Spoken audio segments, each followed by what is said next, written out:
आता शूर सीमेवरती लढणारा जवान आहे. बघा मी नेहमी सांगत असतो, आता शूर कोण आहे तर सीमेवरती लढणारा जवान आहे. जरा घ्या लक्षात. ते एक सौरभ आवटे नावाचा एक जवान होऊन गेला. मी नेहमी सांगत असतो, एक सौरभ आवटे नावाचा एक जवान होऊन गेला. तो वयाच्या 25व्या वर्षी नोकरीला लागला. वयाच्या 25व्या वर्षी नोकरीला लागला आणि 5 वर्षामध्ये त्याच्या खिशाला 5 मेडल लागले. इतका तो हुशार होता. 5 मेडल लागले होते त्याच्या खिशाला. इतका तो विद्वान होता, इतका तो हुशार होता. आणि काय झाले त्या दिवशी, एवढ्या बर्फामध्ये तो उभा होता. पण दुःखाने एवढ्या बर्फामध्ये जरा दुष्याना ते डोळ्यासमोर आला. गंतरगावकर ते डोळ्यासमोर आला. काय वाटलं असेल, आपल्याला थोडी थंडी वाजली, आपल्याला थोडी थंडी वाजली. अहो ते दत्ताच्या आपल्या भारतीवाच्या सत्यामध्ये थोडी थंडी वाजते म्हणून आपण घरी झोपता. पण महाराज इतक्या बर्फामध्ये ते सीमेवरती लढणारे जवान उभे होते ना, बंदूक ताणून उभे होते. कळालं की नक्षलवाद्यांचा हमला झालेला आहे, आतंकवाद्याचा हमला झालेला आहे. महाराज सर्वजण खाली गेले. कॅप्टनची गरज नव्हती. ते म्हणाले, कॅप्टन तुमची गरज नाही, तुम्ही वरी बसा. नाही, माझी भारत माता आहे, मला खाली यायचंय. महाराज खाली गेले, युद्ध केलं. आपले 4 मेले, त्यांचे 4 मेले, आपले काही त्यांचे काही मेले. पण युद्ध आपणच जिंकलं, आपला विजय झाला. पण महाराज त्या दिवशी धरणी माय कोसळली. बर्फ खाली येऊ लागला. बर्फ डोंगरावरून खाली येऊ लागला. आणि ते जरा गंतरगावकर दृश्य समोर आणा. गंतरगावकर काय वाटलं असेल, गोट्याचा गुडघ्यापर्यंत आला, गुडघ्याचा कमरपर्यंत आला, कमरचा छातीपर्यंत आला, छातीचा खांद्यापर्यंत आला. आता काय करायचं कळता येईना. तरी पण त्या कॅप्टनला 5-7 जण ओढताय. कॅप्टन को बचाव, कॅप्टनला ओढताय. महाराज शेवट तोंडापर्यंत आला. आता नाका काय डोळ्यापर्यंत आला. श्वास घ्यायचं काय कळलं नाही गेलं. श्वास पोहोचला गेला. मोठ्याने आरडायला लागला. काय करणार महाराज, आरडता सुद्धा येत नव्हतं. ते आरडायला लागले, कॅप्टन को बचाव. पण महाराज इतकी धरणी माय कोसळली ना. आणि ते दृश्य समोर तो बर्फामध्ये गेला. 1 नाही, 2 नाही, 5 नाही, 7 नाही, 8 नाही, 9 नाही, 10 नाही, 11, तब्बल 11 दिवस तो बर्फामध्ये होता. कधी रसवंतीवर गेलात, रसवंतीवर बघा, तिथं बर्फाची लागी असते. तसं त्याचं अंग झालं होतं. 12व्या दिवशी त्याचा शोध लागला. त्याला बाहेर काय नाही त्याला बघितलं तर काय सगळं बर्फानेच भरलं होतं. त्या कडेला सर्व बर्फ होता. बाहेर आलं. ते बर्फ काढायचा कसा, त्याने हातोड्याने कसं काढता येईल. तसली मशीन आणली. मशीनने त्याचा हात कापावा लागला, पाय कापावा लागला. मला त्याचा पाय कापावा लागला. त्याला तिरंगामध्ये लपाटलं, गावाकडे आणल्यानंतर तिच्या अंतिम यात्रेला 1 कोटी पद होते. 1 कोटी माणसं होते. ते घोषणा करतायत, सौरभ आवटे जवान, सौरभ आवटे अमर रहे. मोठ्याने घोषणा करतायत. कळालं आणि मोठ्याने अमर फुला. बाळा ए सौरभ, अरे मला सोडून गेलास बाळा, माझ्याकडून काय चुकलं बाळा, ए बाळा मी काय केलं रे तुझं. अरे बाळा मला पाणी कोण पाजणार बाळा. अरे बाळा माझ्यासाठी सोडून जाऊ नको रे बाळा, माझा तरी विचार कर, तुझ्या बाबाचा तरी विचार करणार रे बाळा. बाळा परत ये. महाराज तोंडावरून हात फिरवाते. दुभंगली धरणी माता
माता माऊली रडते हो.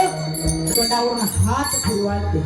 हात फिरवते अरे बाळा हे सुरत सहजच त्या माता माऊलीचा हात त्याच्या हातावर गेला बघितलं अरे माझ्या मुलाला हात नाही ते मोठ्याने आवडला पुढे पुढे रडते अरे बाळा जेव्हा मी तुला या माझ्यासाठी कुर्बान केलं होतं त्यावेळेस तुला हात होते पाय होते ना बाळा हे बाळा तुला हात नाही काय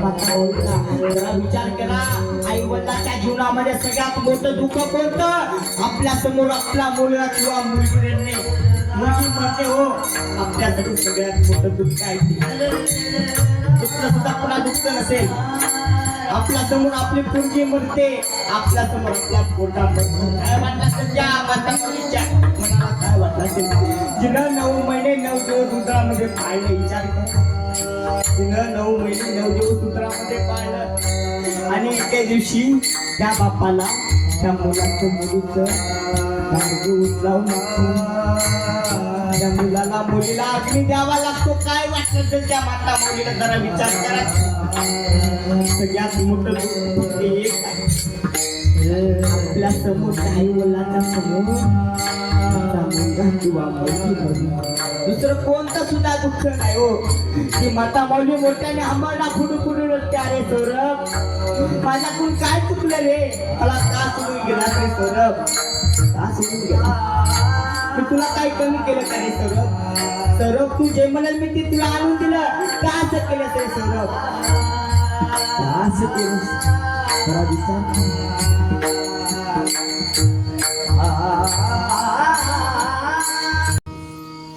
जरा ना काय वाटलं असेल त्या माता माऊलीला माझं कुठं वाटत असेल अजून त्या गावाला जाऊन बघा अहो त्याची माई जेवण करीत नाही हो अन्न पाणी त्याग केलं तिनं जर कुणी खाऊ घातलं तरच खाते त्या माता माऊलीला विचारलं आई का खात नाही जेवण करा आई आई असं करू नका त्यावेळेस ती आई म्हणते महाराज त्याही म्हणते महाराज अहो ज्यावेळेस मी माझा घास माझ्या तोंडासमोर आणते ना त्यावेळेस माझ्या मुलाचा मला हात आठवतो माझा मुलगा बिना हाताचा गेला महाराज माझ्या मुलाला काय वाटलं असेल माझ्या मुलाचा जीव कसा कळतळून गेला असेल काय वाटत असेल माझ्या मुलाला काय वाटलं असेल माझ्या मुलीला काय वाटलं असेल माझ्या मुलाला त्या आई मुलाला पुढं पडतं सांगितलं सगळ्यात मोठं दुःख कोणतं आहे तर आपल्या समोर आपला मुलगा किंवा मुलगी सगळ्यात मोठं दुःख आहे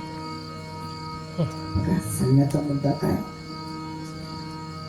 तर पहिला भक्त आहे दुसरा दाता तिसरा शूर आहे या 3 तरी पुत्र जन्माला येऊ नाहीतर ती स्त्री वाद झालेले बशी असे की जी म्हणतात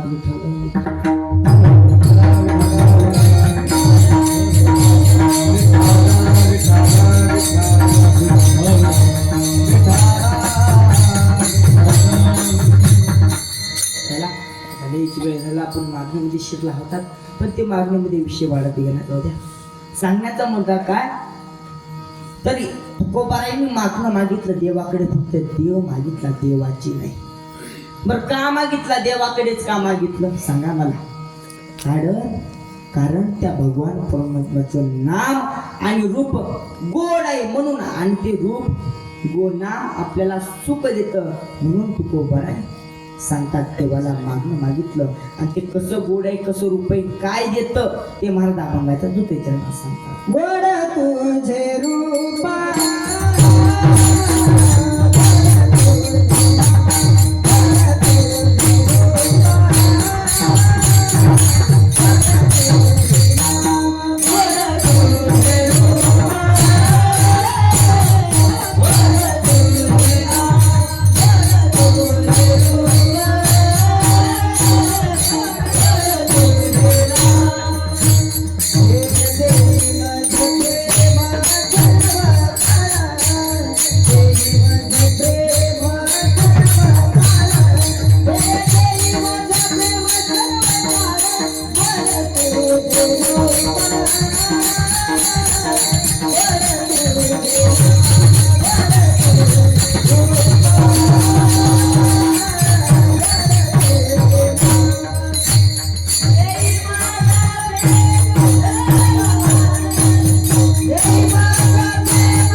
म्हणतात की त्या भगवान परमात्म्याचं नाम गोड आहे आणि रूप सुद्धा गोड आहे. एकदा आता भजन करून घेऊ.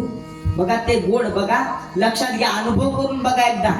त्या भगवान परमात्म्याचं नामस्मरण केल्यानंतर किती गोड लागतं. एकदा सर्वांनी हातवरी करा, करा करा करा करा, हातवरी करा.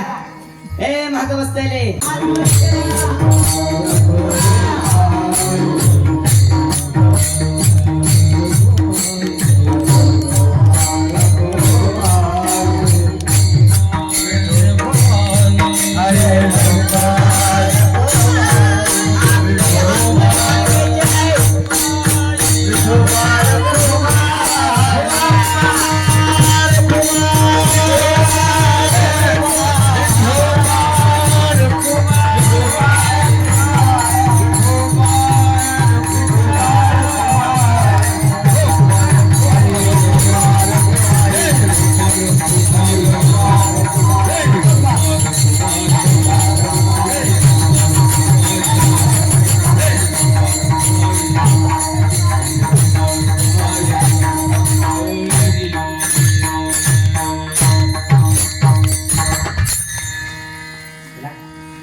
तुकोबाराय म्हणतात त्या भगवान परमात्म्याचं नाम आणि रूप गोड आहे.